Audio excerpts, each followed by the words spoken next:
วันเพื่อลูกนั้นมีความสุขทั้งทุกแม่ก็จะทนทำทุกอย่างที่ลูกต้องการ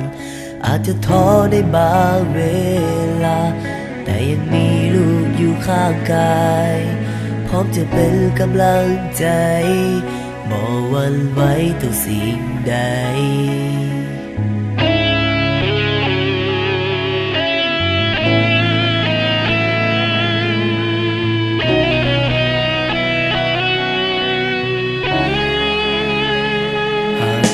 อาทิตย์ยังส่องแสงอยู่ก็พร้อมที่จะต่อสู้ยังมีลมหายใจลูกจะอยู่เคียงข้างเสมอดังดวงน้อยที่เริ่มบินมีแม่นั้นบินข้างกายบินลอยขึ้นไปสู่กลางเมฆ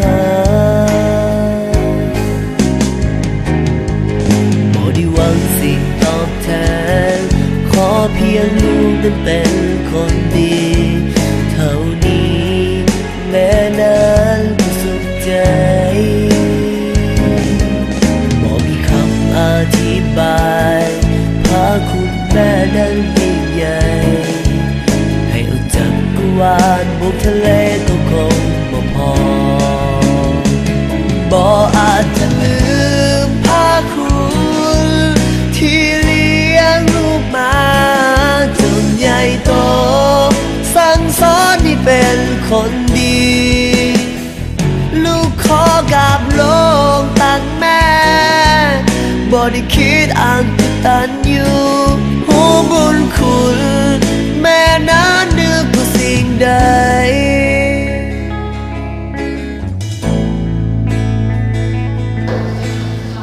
จะเพิ่งพอจะพูดอยู่บอกแล้วว่าหลอกเนี่ยเหมือนเดิมจะพูดอยู่บอก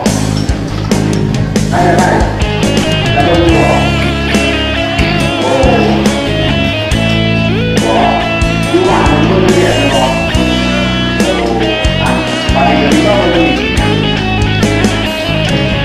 จะมาล้างที่ร้านก่อน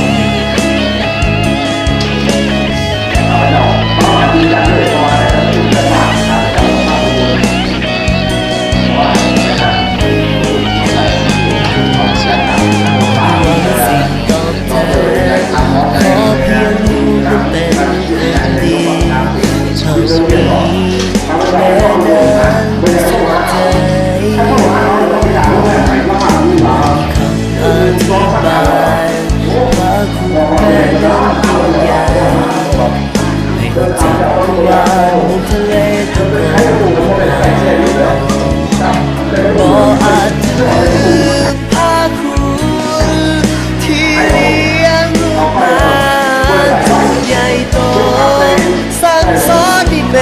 คนดี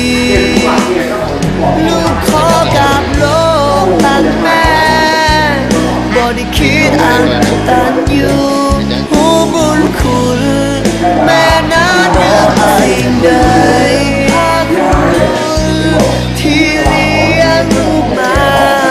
จนใหญ่โตสั่งสอนให้เป็นคนดี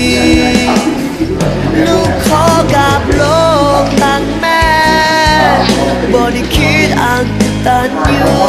หูบุญคุณแม่นั้นเหนือกว่าสิ่งใด